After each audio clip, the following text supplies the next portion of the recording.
Mari kita satukan hati terlebih dahulu sebelum kita mendengarkan firman Tuhan. Terima kasih Bapa di dalam surga, kami bersyukur bahwasanya Kau terlalu baik buat kami Tuhan. Sampai hari ini, di hari ke-24 di bulan Januari, kami masih boleh diberi kesehatan yang sempurna oleh Kau Tuhan. Terlebih lagi penyertaan-Mu yang sungguh luar biasa di setiap kami. Kami masih sehat, masih dipakai oleh Engkau Tuhan untuk mendengar firman, terlebih lagi hamba-Mu menyampaikan apa yang menjadi isi hati-Mu Tuhan. Tutup bungkus untuk link ini Tuhan dari awal pertengahan hingga akhir. Kami percaya Tuhan, sangat percaya Engkau yang berkuasa atas ibadah kami Tuhan. Sehingga hati-Mu disenangkan oleh perbuatan kami untuk terus beribadah dengan Kau Tuhan, mendengar apa yang menjadi isi hati-Mu. Di dalam nama Tuhan Yesus, hamba-Mu sudah berdoa, dan kita yang semua sudah berdoa, sama-sama kita mengucap syukur, katakan, amin. Tuhan Yesus memberkati. Ya, shalom. Selamat sore. Sebelumnya saya mengucapkan selamat tahun baru Imlek ya, Kong Pacoy, bagi yang merayakan. Saya minta maaf kemarin saya nggak bisa ikut link ibadah FM ya, karena anak mantu saya itu ngajak sampai malam, sampai capek sekali saya ya. Pulang habis setengah 10 malam ya. Untung saya nggak bawa mobil ya. Yang bawa mantu saya, jadi saya tinggal enak bisa tiduran ya. Waduh, itu pegel sekali itu jalan-jalan sama anak, mantu, cucu ya, ramai sekali ya. Tapi saya bersyukur teman-teman Bapak Ibu yang setia ya, tetap beribadah bersama FM ya. Doa saya biar terus FM Tuhan pakai ya, untuk menjadi berkat kemanapun kita terus melangkah ya, bersatu hati, membangun satu tubuh Kristus yang luar biasa, yang sempurna. Sehingga apa? Sehingga kita pasti hidupnya akan lebih diberkati oleh Tuhan Yesus. Di tahun 2023 adalah tahun pengharapan yang pasti. Kita akan menerima janji-janji Tuhan, terlebih lagi berkat yang besar bagi kita semua yang tetap setia melakukan apa yang menjadi kewajiban kita untuk beribadah bersama-sama ya, bergandengan tangan seias kata sedikit jiwa. Hari ini tema yang saya sudah siapkan adalah bagaimana kita bisa hidup di hadapan Tuhan Yesus yang benar. Ya, hidup yang benar-benar yang Tuhan mau. Ya, jadi maaf kata ya, saya dulu kan orang yang maaf kata ya, orang yang salah. Ya, orang yang tidak mengenal kebenaran firman. Tetapi di tahun 2000 Tuhan membuat pikiran saya terbuka ya, sehingga saya bisa memberi istri kembali ke rumah Tuhan ya, beribadah dengan anak saya. Dan 2002 saya menyerahkan dirinya sepenuhnya untuk memuliakan Tuhan, menerima Yesus sebagai Tuhan dan Juru Selamat. Sehingga hari ini di tahun 2023 ya, baru 21 tahun saya bertobat ya. Tapi saya bersyukur Tuhan sudah pindahkan saya dari orang yang salah menjadi orang yang benar di hadapan Tuhan. Amin. Hari ini kita akan mendengar firman Tuhan terambil dari Mazmur 26 ayat 3. Tadi kesaksian Pak Paul ya, sekalipun saya sudah mendengar 2 kali, tapi saya tetap diberkati karena itu keajaiban Tuhan ya. Bagi setiap kehidupan orang percaya dapat mendengar suara Tuhan.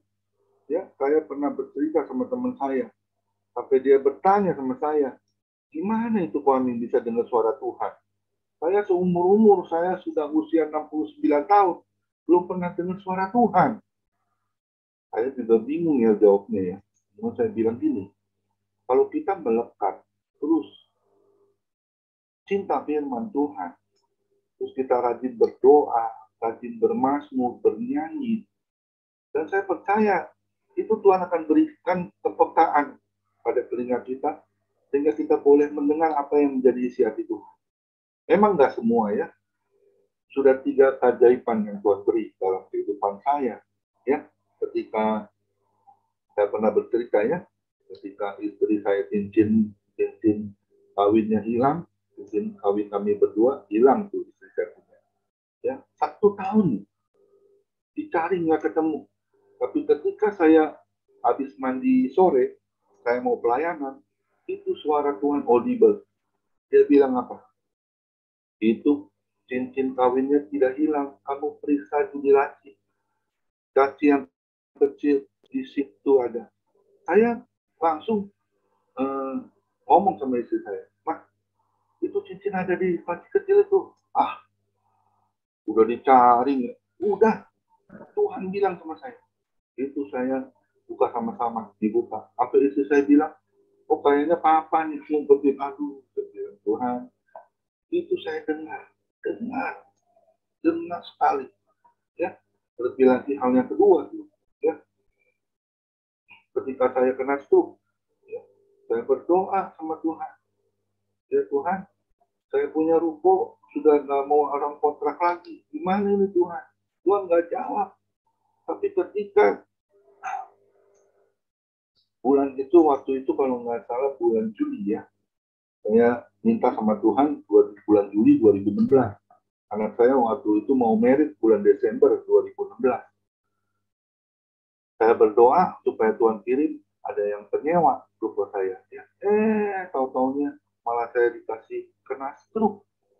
Ya, bulan 8, tanggal 14 Agustus, akhirnya saya opname di rumah sakit selama 3 hari, tanggal 16, 17, 18. Ya, mulut saya mencong ya, saya nggak bisa berdiri, kena vertigo, terus saya diemin 2 hari. Saya pikir saya lupa minum obat darah tinggi atau lagi pusing. Ternyata ada penyumbatan di batang otak saya belakang. Tapi ketika saya berdoa terus, pertamanya saya bersungguh-sungguh sama Tuhan. Saya bilang, Tuhan, kenapa aku harus sakit? Kenapa kau begitu membuat saya menderita gitu ya? Tapi di situ, di satu sisi, Tuhan tetap tidak menjawab apa yang menjadi seruan doa saya. Akhirnya saya lihat kanan kiri, yang kiri saya sudah 7 hari nggak siuman, mengeraung-raung kesakitan karena badannya masih sebelah ya. Istrinya ada di sebelahnya terus menyanyikan lagu rohani. Dan yang sebelah kanan saya, begitu masuknya bareng, 2 hari kemudian dia meninggal dunia. Nah di situ saya akhirnya bertobat ya. Saya minta ampun sama Tuhan. Saya cabut kata-kata sumut saya. Saya katakan, Tuhan Yesus itu terlalu baik. Saya masih hanya diberi mulut mencong ya. Dokter juga bilang, kalau diinfus 3 hari pasti bisa sembuh. Tapi pola makan hidup saya itu harus diubah ya. Karena dulu saya makannya juga sembarangan ya. Apa aja ditancap ya. Ajar ble ya. Sikat, habisin ya. Saya kalau 1 minggu nggak makan sate kambing, nggak enak rasanya. Kurang fresh ya. Kurang tenaga ya. Tapi akhirnya sekarang, puji Tuhan ya, saya kembali normal, sehat sempurna. Itu bukan karena saya ditolong dokter atau minum obat, tapi itu semata-mata karena kebaikan Tuhan buat kita semua. Amin. Dan setelah saya sembuh, dokter vonis saya 1 tahun nggak boleh bawa mobil ya, nggak boleh naik motor selamanya. Waduh, itu satu pergumulan ya buat saya ya. Saya hobinya naik motor ya. Kalau naik mobil itu suka macet ya. Dan akhirnya saya waktu itu bulan Desember, berapa bulan? 4 bulan saya berangsur-angsur pulih, dan 5-6 bulan saya kembali hidup sehat. Saya waktu itu beratnya 97 kilo ya.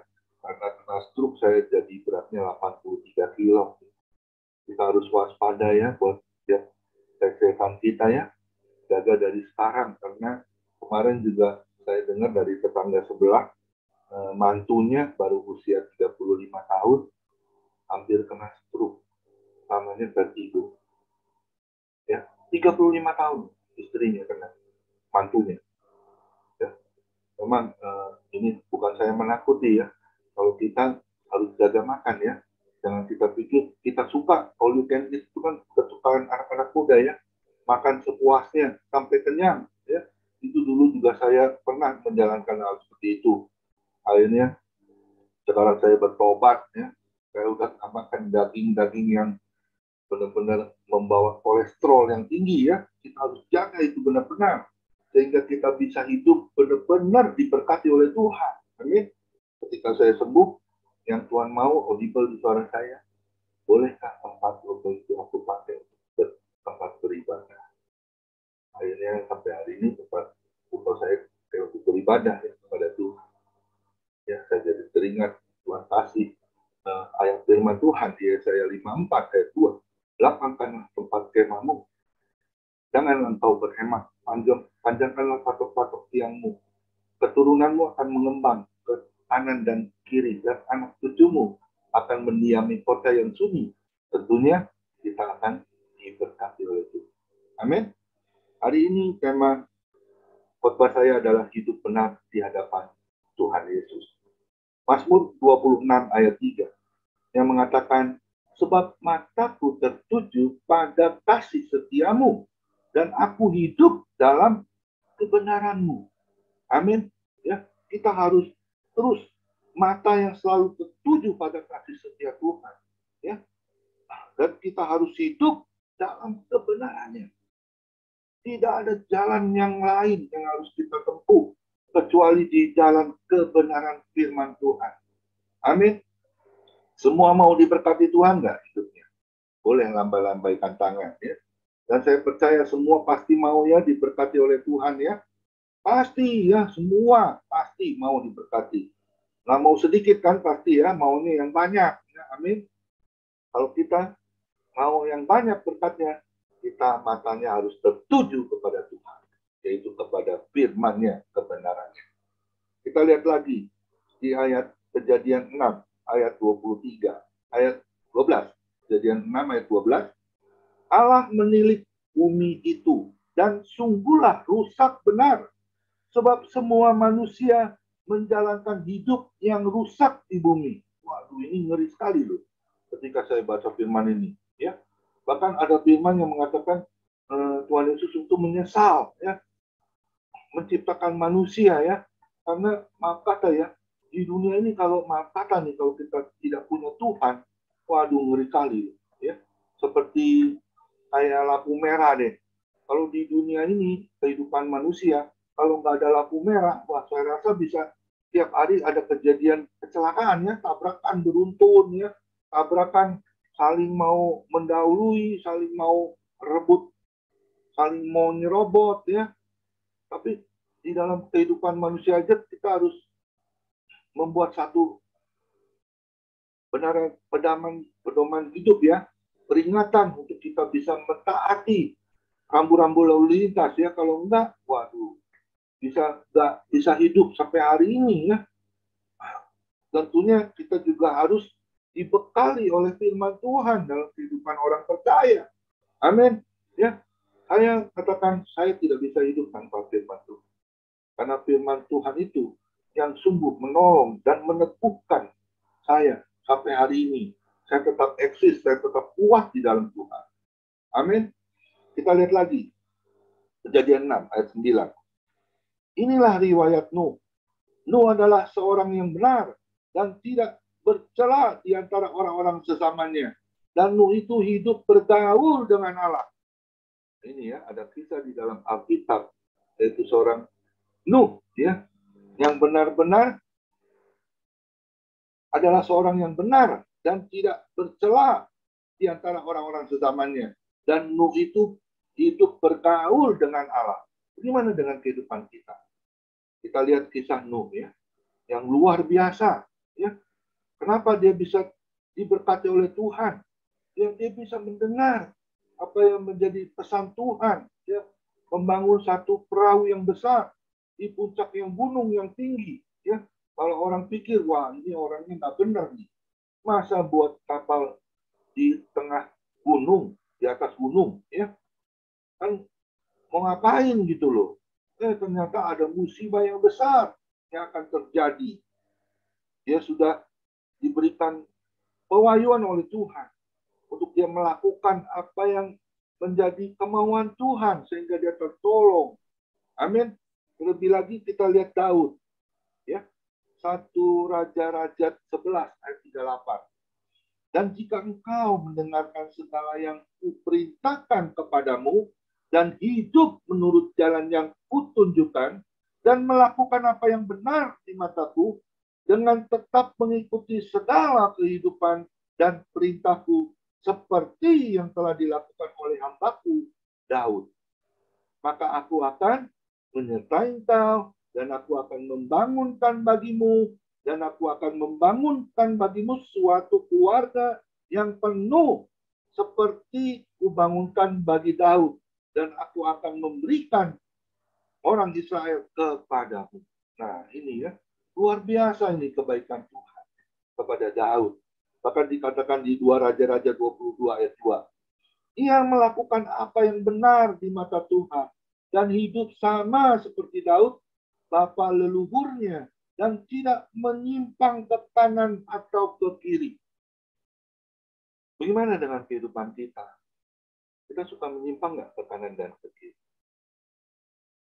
Ya, ini satu teguran dari firman Tuhan untuk kita tidak menyimpang ke kanan dan ke kiri. Amin. Ya, kita harus melakukan apa yang menjadi keinginan Tuhan sehingga kita benar-benar menjadi orang yang benar di hadapan Tuhan. Amsal 21 ayat 21 yang mengatakan, siapa mengejar kebenaran dan kasih akan memperoleh kehidupan, kebenaran, dan kehormatan. Tentunya begitu. Amin. Ayo, lakukan. Tidak ada kata tidak bisa sebagai anak Tuhan.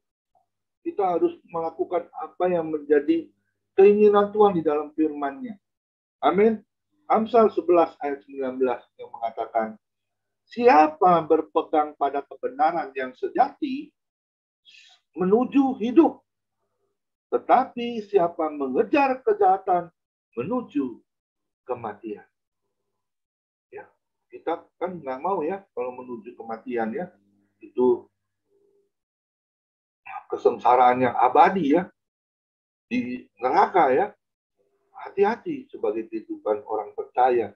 Kita harus terus berpegang pada kebenaran yang sejati, yaitu yang akan menuju hidup.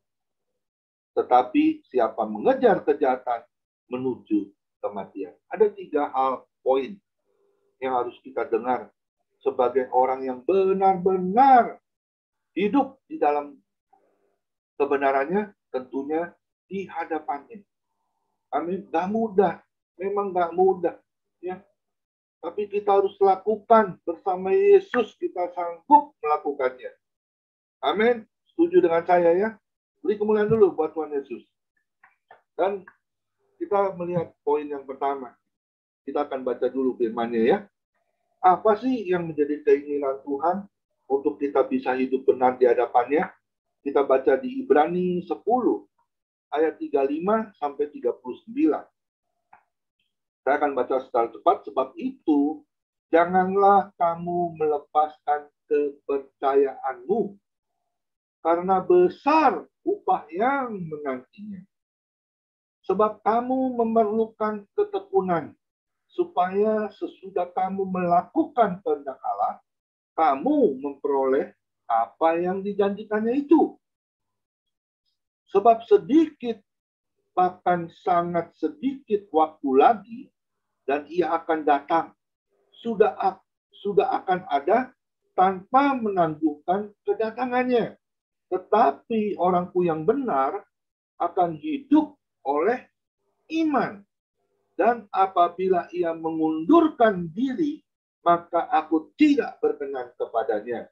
Tetapi kita bukanlah orang-orang yang mengundurkan diri dan binasa, tetapi orang-orang yang percaya dan yang memperoleh hidup yang kekal.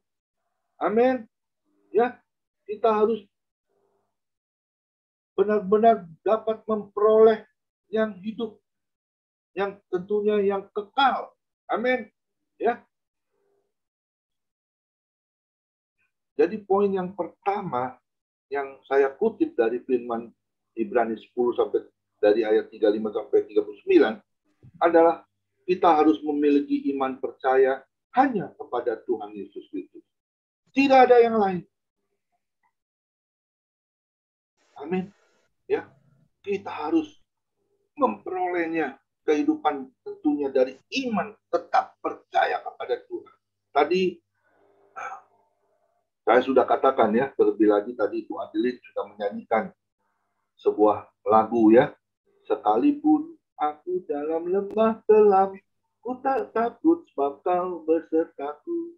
Sekalipun badai topan datang menerpa, ku tak gentar sebab kau di sisiku. Aku percaya berkat-Mu atasku melimpah, kebajikan kemurahan selalu mengikutiku. Ku puji, ku sembah Kau Tuhan. Itu teman saya jadi ingat teman saya. Ya, itu orang Bojong juga, Pak Joni, kayaknya kenal tuh Pak Handoyo ya. Waktu itu saya, kalau saya ingat kesaksian dia luar biasa. Waktu itu dia punya mobil Panther, udah tahunnya tua ya, tahun 94 dia mau jual ke saya. Waktu itu tahun 2013 dia mau jual ke saya. Cuman dia ngomong gini sama saya, Om Iwan, bisa nggak doain saya supaya mobil saya bisa diganti, nggak usah yang baru deh, yang bekas juga nggak apa-apa, saya mau ganti Panther Touring. Saya doakan. Tapi dia selalu bernyanyi yang lagu tadi tuh, sekalipun aku dalam lembah kelam. Dan yang kata-kata itu dia terus nyanyi, aku percaya berkat-Mu atasku melimpah, kebajikan kemurahan selalu mengikutiku, ku puji, ku sembah Kau Tuhan. Tahu-tahunya nih, setahun kemudian ya, dia naik mobil baru, Panther, dia ternyata beli Innova baru, diesel, ya, tahun yang baru, sampai sekarang dia masih pakai ya. Saya juga, wah, luar biasa diberkatinya, bukan mobil yang bekas, tapi mobil yang baru yang Tuhan kasih. Ya, akhirnya dia terakhir teman-teman ya, pergi pelesir ya ke Carita, dibayarin semuanya, vilanya, makannya, mobilnya juga kita tinggal duduk manis, dia yang setir. Luar biasa kan, berkat Tuhan itu selalu ada bagi orang yang benar-benar memiliki iman percayanya kepada Yesus. Amin. Kita lihat lagi satu firman Tuhan. Roma 5 ayat 1 dan 5. Ayat 1 sampai 5 ya. Sebab itu kita yang dibenarkan karena iman, kita hidup dalam damai sejahtera dengan Allah. Dan oleh karena Tuhan kita, Yesus Kristus, oleh Dia, kita juga beroleh jalan masuk oleh iman kepada kasih karunia ini. Di dalam kasih karunia ini, kita berdiri dan kita bermegah dalam pengharapan akan menerima kemuliaan Allah. Dan bukan hanya itu saja, kita malah bermegah juga dalam kesengsaraan kita. Karena kita tahu bahwa kesengsaraan itu menimbulkan ketekunan. Dan ketekunan menimbulkan tahan uji. Dan tahan uji menimbulkan pengharapan. Dan pengharapan tidak mengecewakan karena kasih Allah telah dicurahkan di dalam hati kita oleh Roh Kudus yang telah dikaruniakan kepada kita semua. Amin. Saya ada titip sebuah pujian. Tolong Pendeta Derison bisa tampilkan satu pujian. Kita akan diberkati dalam satu pujian ini ya. Saya sudah share di grup. Tolong Pendeta Derison boleh tampilkan. Kita akan mendengar apa yang menjadi mazmur Tuhan ya di dalam satu pujian ini. Tuhan Yesus memberkati.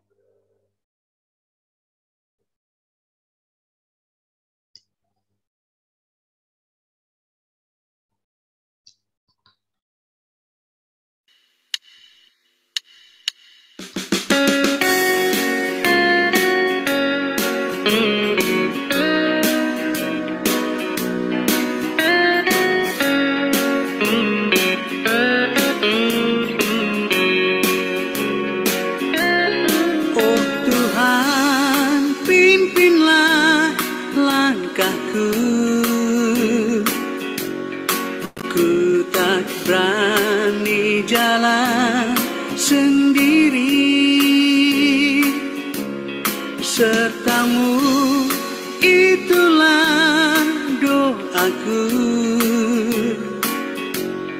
Ajarku merendahkan diri, menurut firman-Mu setiap hari. Jadikan pelita dalam gelap, mencari domba yang sesat. Itulah kerinduan hatiku.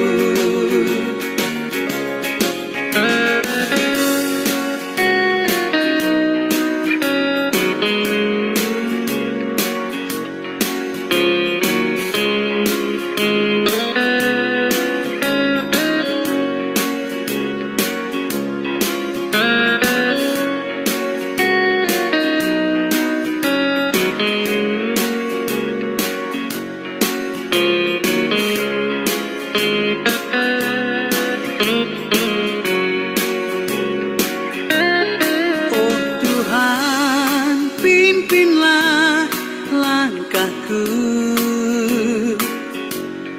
ku tak berani jalan sendiri.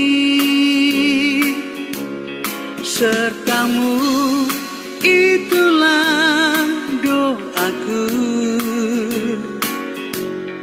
Ajarku merendahkan diri, menurut firman-Mu setiap hari. Jadikan pelita dalam gelap, mencari domba yang sesat. Itulah kerinduan hatiku. Menurut firman-Mu setiap hari. Jadikan pelita dalam gelap, mencari domba yang sesat. Itulah kerinduan hatiku. Itulah kerinduan hatiku.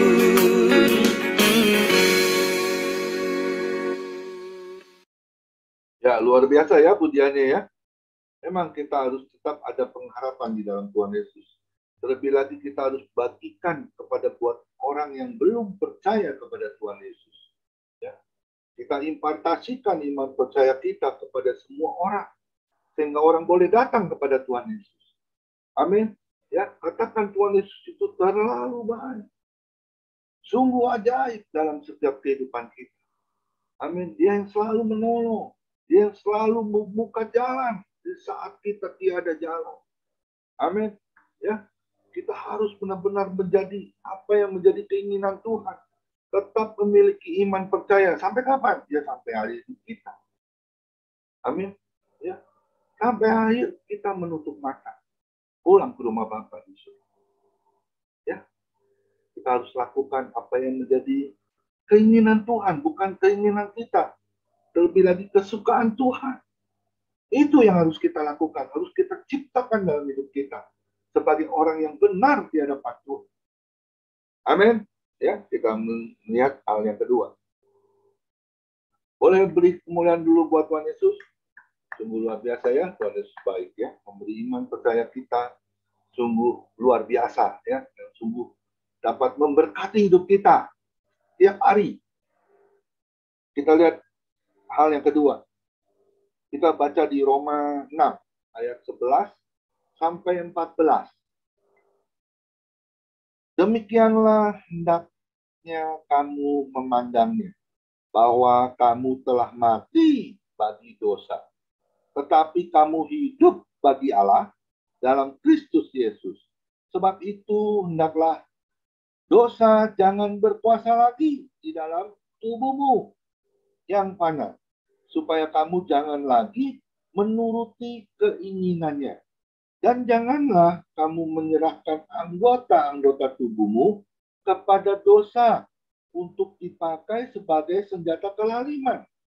Tetapi serahkanlah hidupmu kepada Allah sebagai orang-orang yang dahulu mati, tetapi yang sekarang hidup. Dan serahkan anggota-anggota tubuhmu kepada Allah untuk menjadi senjata-senjata kebenaran. Sebab kamu tidak akan dikuasai lagi oleh dosa, karena kamu tidak berada di bawah hukum Taurat, tetapi di bawah kasih karunia Tuhan. Amin. Jadi hal yang kedua saya kutip dari firman Tuhan Roma 6 ayat 11 sampai 14. Hiduplah, jauhi, hapuslah dosa yang masih ada di dalam setiap pribadi lepas pribadi sekarang juga. Kita harus berani ambil keputusan. Kita harus hapus dosa yang masih ada di dalam setiap kehidupan kita sekarang. Kenapa saya katakan demikian ya? Karena manusia ini nggak akan luput dari dosa. Karena Yohanes 10 ayat 10 mengatakan iblis datang untuk mencuri, membunuh, dan membinasakan setiap manusia. Tapi kelanjutannya, Tuhan Yesus datang bukan hanya untuk memberi hidup saja, tapi hidup yang berkelimpahan. Penuh dengan damai sejahtera, sukacita, ya, yang tidak bisa dibeli dengan apapun kecuali hidup di dalam Tuhan Yesus. Jadi poin yang kedua, kita harus hapus dosa. Ya, tinggalkan. Jangan lagi kita bermain-main terus di dalam dosa yang tidak disukakan oleh hati Tuhan. Amin. Ya, saya tidak menghakimi, tetapi setiap manusia ini pasti masih ada simpan dosa. Ya, masih ada yang suka-suka, ya, sedikit-sedikit, ya, main di dalam hal-hal yang tidak berkenan di hadapan Tuhan. Saya selalu ingatkan di Mazmur 37 ayat 23. Tuhan menetapkan langkah-langkah orang yang hidupnya berkenan kepadanya. Apabila saya jatuh, tak sampai terletak, sebab Tuhan menopang tangan saya. Amin. Ya, kita harus berani menghapus dosa segala apapun ya yang ada di dalam setiap pribadi lepas pribadi. Manusia ini pasti masih memiliki rasa iri hati satu dengan yang lain. Pasti juga masih memiliki sakit hati yang dulunya mungkin kita masih sampai hari ini ya, mungkin kita masih diolok-olok, diejek oleh teman kita. Saudara seiman, apakah kita masih mau menaruh dendam kepada mereka? Ya, firman Tuhan jelas mengatakan kita harus mengampuni sekalipun kita tidak bersalah kepada orang ini. Jahat balas dengan kebaikan. Kadang-kadang kalau dipikirin ya, teman saya pernah olok-olok saya gini, orang Kristen itu benar-benar orang yang paling goblok. Udah tahu disakitin masih juga diampuni. Bahkan firman Tuhan bilang apa? Tampar pipi kiri kasih pipi kanan. Kalau saya nggak mau tuh katanya. Jadi orang Kristen itu nggak enak. Diolok-olok, dikatain ya. Saya bilang apa-apalah. Yang penting kan kita di hadapan Tuhan itu kita hidup benar. Ya, jangan pernah salah dalam hidup. Tadi dikatakan kita harus berani merendahkan diri di hadapan Tuhan. Tadi kita dengarkan lagunya ya. Kita harus tetap merendahkan diri di hadapan Tuhan. Memang nggak mudah hal seperti ini kalau kita lakukan dalam kehidupan hari lepas hari. Betul apa betul? Betul ya. Manusia ini kan punya karakter, punya sifat yang mungkin tidak bisa dirubah. Tapi saya percaya kalau kita mau minta dengan Tuhan, minta ampun, ya, minta tolong dengan Tuhan, Tuhan pasti beri kesanggupan untuk kita bisa melakukannya. Ya, nggak ada orang yang bilang orang yang dosa terus berdosa. Tadi pagi saya ikut lapas di Zoom Gunung Sindur ya. Itu ada yang kesaksian baru bebas bulan November, ada bulan September ya. Itu satu kebebasan yang luar biasa yang harus kita lakukan sebagai orang percaya, tidak berbalik lagi ke jalan yang tidak benar. Ya, banyak orang kayak teman saya ya sudah meninggal ya, almarhum ya. Sudah 7 kali bolak-balik masuk penjara. 7 kali. Kalau dihitung-hitung kehidupannya katanya separuh usia saya itu ada di dalam penjara. Ya, ada yang dia pertama jalani 2 tahun, terus 3 tahun, terus 5 tahun, terus 2 tahun. Kalau dijumlah-jumlahin katanya setengah hidup saya itu ada di dalam penjara. Dan saya rasa semua orang nggak ada ya yang mau masuk penjara ya. Nggak ada ya. Kalau ada yang mau masuk penjara, waduh itu orang ngeri kali ya. Tapi baru-baru ini saya melihat ya, di California ya, saya dengar itu ada satu keturunan Asia katanya ya. Usianya udah 70 tahun menembak-nembaki orang-orang. Yang terbunuh ada 10 orang. Ya, yang terkena tembakannya yang maksudnya ringan gitu ya, ada 10 orang. Waduh, ngeri kali ya. Makanya kalau hidup kita ini, kalau kita benar-benar mau menjauhi dosa, kita harus mengakui di hadapan Tuhan. Minta ampun, nangis. Kalau perlu kita katakan, Tuhan, kenapa aku bersalah? Kenapa aku jadi orang seperti ini? Lakukan itu. Tidak perlu kita malu, ya, gengsi, ya. Jangan. Kita lakukan dengan ketulusan hati kita untuk bisa Tuhan ubahkan pribadi lepas pribadi. Amin. Ya, memang nggak mudah, ya. Tetapi kita harus jadi anak Tuhan itu harus hapuslah dosa yang masih ada, yang menempel dalam setiap pola pikir kita, hati kita, ya. Yang rasanya orang dunia bilang tiada ampun bagimu. Engkau sakiti aku akan lebih menyakitimu. Ya, waduh, itu ngeri kali kalau jadi orang seperti itu. Ya, tapi saya percaya di family ministry nggak ada bapak ibu yang seperti itu. Semuanya kita lakukan dengan tentunya dengan kerelaan hati kita untuk kita bisa meninggalkan dosa yang masih ada, yang mungkin yang sudah tidak ada, dan lagi kita mencari dosa. Ya, nggak enak kalau hidup masih ada di dalam dosa, itu nggak enak. Tuhan nggak akan berkati, Tuhan nggak akan sertai, ya. Bahkan Dia benci kepada orang-orang yang suka bermain dengan hal yang berdosa di hadapan Tuhan.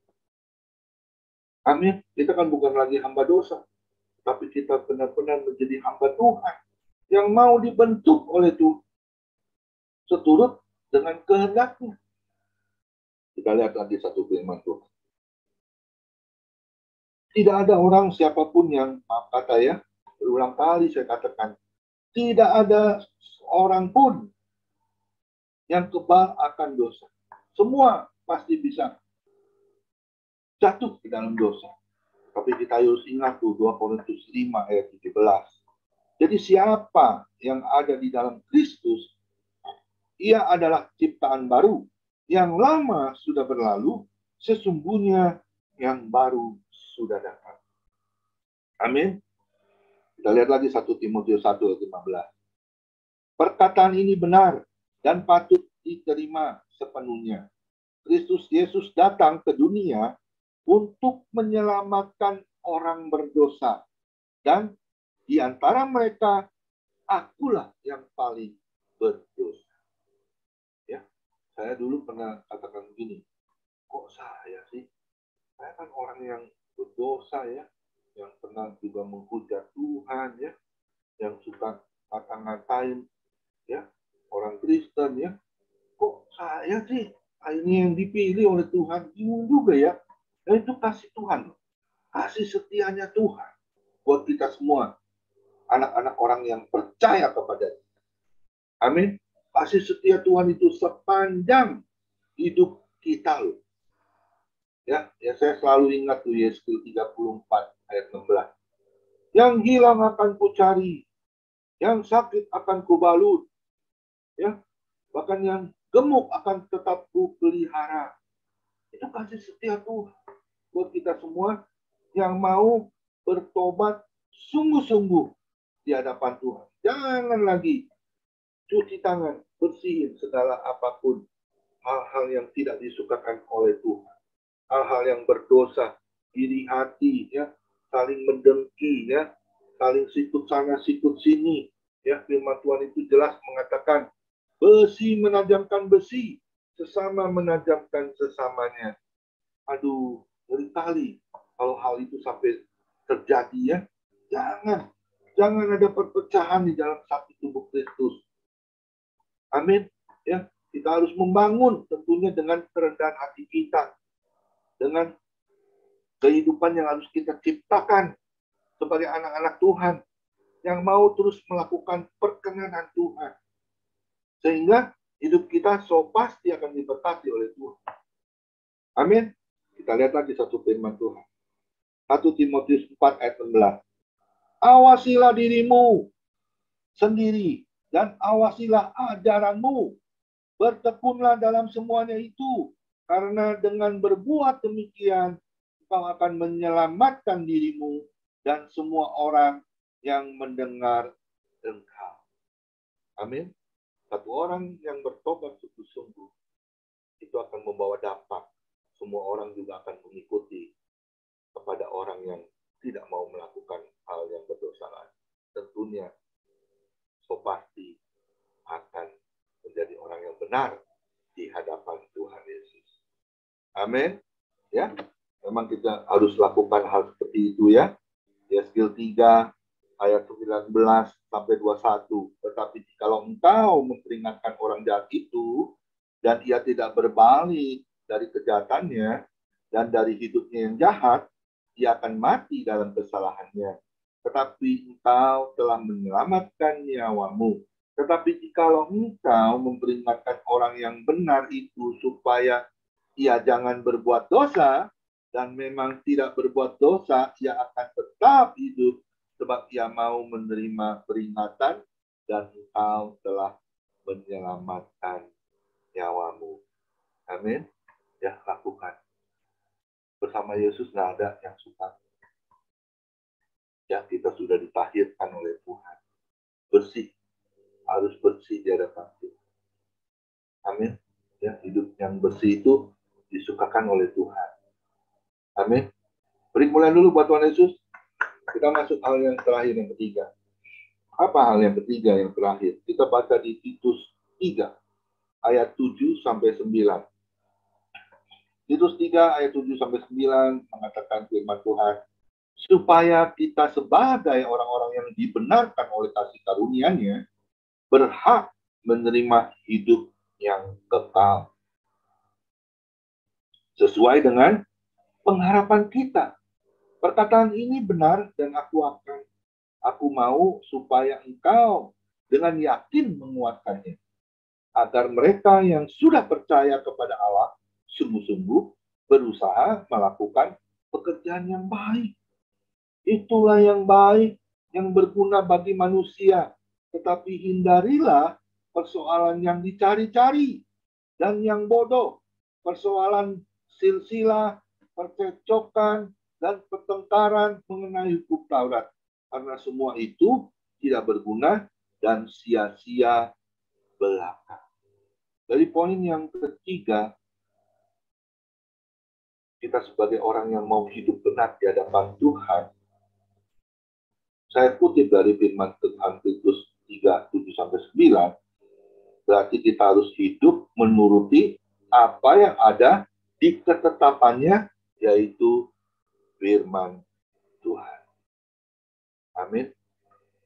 Ya, kita harus lakukan itu. Ya, baca firman Tuhan, merenungkannya pagi, siang, dan malam, dan jadilah pelaku firman. Yakobus 1 ayat 22. Jangan kita cuma dengar firman, tetapi kita tidak melakukannya dalam kehidupan sehari-hari. Ya, kita harus benar-benar hidupi ayat itu firman Tuhan. Lakukan dalam kehidupanmu, sehingga hidupmu pasti akan diberkati, disertai, dan dilindungi oleh Tuhan Yesus hari lepas hari. Kita lihat lagi satu firman Tuhan. 1 Yohanes 5 ayat 18-20 yang mengatakan kita tahu bahwa setiap orang yang lahir dari Allah tidak berbuat dosa, tetapi dia yang lahir dari Allah melindunginya, dan si jahat tidak dapat menjamahnya. Kita tahu bahwa kita berasal dari Allah dan seluruh dunia berada di bawah kuasa si jahat, akan tetapi kita tahu bahwa anak Allah telah datang dan telah mengaruniakan pengertian kepada kita supaya kita mengenal yang benar dan kita ada di dalam yang benar. Di dalam anaknya, Yesus Kristus, dia adalah Allah yang benar dan hidup yang kekal. Amin. Ya. Kita kan hidup di dunia ini ya, kalau firman Tuhan mengatakan kita bisa hidup 120 tahun. Ya, Tuhan kasih umur seperti itu. Saya juga dengar cerita dari anak saya ya, ketika dia pergi ke kota Jepang, di Okinawa ya, itu ada seorang opa lemah, umurnya 122 tahun dan suaminya itu 126 tahun, masih bisa berjalan ya, tapi juga bawa tongkat ya. Tapi luar biasa ya. Tapi yang kita lihat sekarang, usia manusia Mazmur 90 ayat 10 cuman bisa kalau kuat 70 tahun, kalau kuat lagi 80 tahun, dan itu kesukaran yang besar, jalannya susah ya. Tadi siang saya pergi vaksin ya, booster kedua ya, di Puskesmas ya, itu saya ketemu dengan RT ya, RT di Bojong ya. Itu usianya 72 tahun ya. Jalannya saya lihat aduh kasihan banget ya. Seperti saya juga sekarang jalannya juga udah kurang gesit ya, karena sudah usia 60 tahun ya. Itu jalannya jadi napaknya itu pelan-pelan. Bahkan kan itu vaksinnya di lantai 3. Waduh, dia udah kebingungan tuh bagaimana naiknya. Saya bilang jangan takut, ada lift ya. Jadi naik lift lah, saya bilang. Ya, dia bilang, wah bagus ada lift ya. Wah, saya bilang ya puji Tuhan, saya bilang. Dan dia juga divaksin ya, booster kedua ya. Itu benar-benar kita melihatkan kehidupan yang nyata ya. Manusia ini kalau udah usia 70, maaf kata nih kan di sini ada Opung Brahmana Sembiring ya. Usia udah 76 tapi masih bisa berjalan kuat ya. Bahkan dia pergi ke Medan 2 bulan ya, makan mungkin karena makannya terlalu banyak juga ya, jadi hidupnya happy ya di Medan ya. Luar biasa Opung ya. Tapi saya mau katakan kita harus, hal yang ketiga ini yang harus kita lakukan, yaitu hidup menuruti apa yang ada di dalam ketetapannya firman Tuhan. Amin. Supaya apa? Supaya penjagaan Tuhan, yaitu 24 jam dalam setiap kehidupan kita, dan so pasti dia tetap akan terus menyertai dan melindungi kehidupan kita. Amin. Ya, kita harus lakukan apa yang menjadi keinginan Tuhan, menuruti ketetapannya, yaitu firman Tuhan. Amsal 11 ayat 19 dan 20 yang mengatakan, siapa berpegang pada kebenaran yang sejati menuju hidup, tetapi siapa mengejar kejahatan menuju kematian. Orang yang serong artinya adalah kekejian bagi Tuhan, tapi orang yang tak bercela jalannya dikenannya. Amin. Kita harus melakukan apa yang menjadi keinginan Tuhan. Sehingga apa? Sehingga hati Tuhan Yesus itu disenangkan oleh perbuatan kita. Amin. Ya, kita harus lakukan itu ya sebagai orang yang percaya. Dan so pasti perlindungan Tuhan itu sungguh sempurna dan berkat-Nya itu terus mengalir di dalam setiap kehidupan kita. Amin. Kita baca lagi 1 Yesaya 33 ayat 15. Orang yang hidup dalam kebenaran, yang berbicara dengan jujur, yang menolak untung hasil pemerasan, yang mengebaskan tangannya supaya jangan menerima suap, yang menutup telinganya supaya jangan mendengarkan rencana penumpahan darah, yang menutup matanya supaya jangan melihat kejahatan. Amin. Dahsyatnya ini firman Tuhan ya. Orang yang hidup dalam kebenaran, yang berbicara dengan jujur, dan menolak untung dari hasil pemerasan. Kita lihat lagi Yeskiel 18 ayat 9. Hidup menurut ketetapanku dan tetap mengikuti peraturanku dengan berlaku setia. Ialah orang benar dan ia pasti hidup. Demikianlah firman Tuhan Allah. Amin. Ya, kita harus lakukan terus apa yang menjadi keinginan Tuhan untuk kita bisa, ketika kita dipanggil pulang, so pasti kita akan diberi mahkota yang abadi, yaitu hidup kekal di surga nanti. Amin. Kehidupan manusia ini hanya sementara. Ya, kita cuma transit di dunia ini. Tapi saya mau katakan, ayo lakukannya yang benar di hadapan Tuhan. Selalu lu lakukan yang benar di hadapannya Tuhan selalu. Jadi jangan sesekali atau mungkin nanti kita luntur lagi iman kita, ya, terus lagi masih melakukan hal yang berdosa. Jangan, ya, kita harus bersihkan tuntas-tas. Amin. Supaya apa?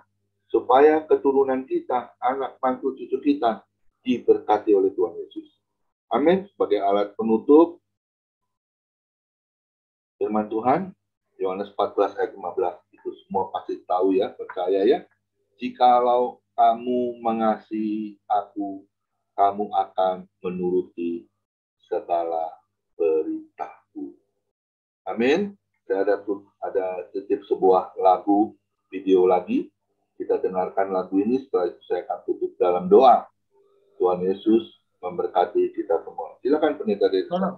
Bukan, tolong Pak. Dari tadi Pak Pendeta Raffles Mandiangan, saya nggak pakai laptop, Pak. Oh bisa ya? Coba tolong. Pak Raffles bisa? Pak Raffles masih ada di mana nih? Di jalan apa di mana? Halo Pak Raffles.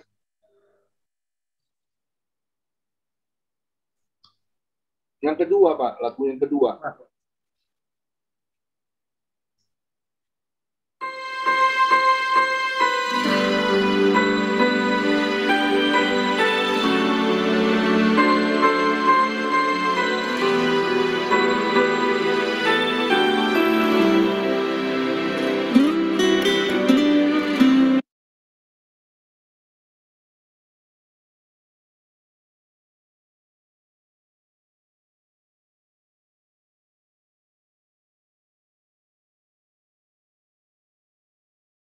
Kita bisa merubah ya setiap kehidupan kita ya, karakter kita seturut dengan apa yang menjadi kehendak Tuhan.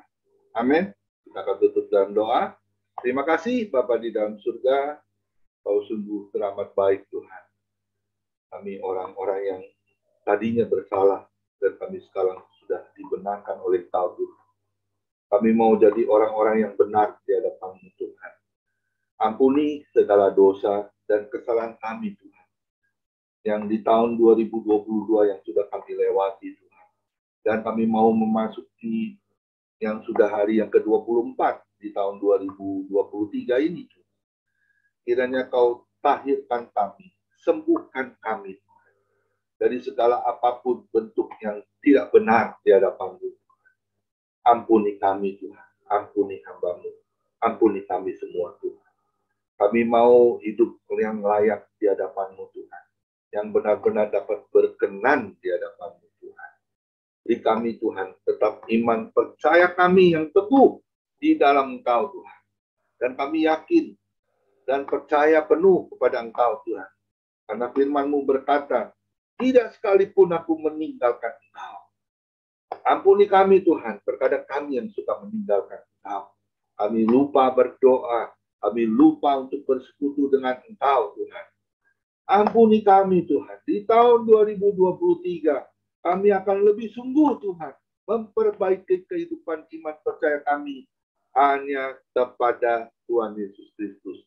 Dan juga hal yang kedua Tuhan, kami mau menghapuskan segala dosa, rintangan yang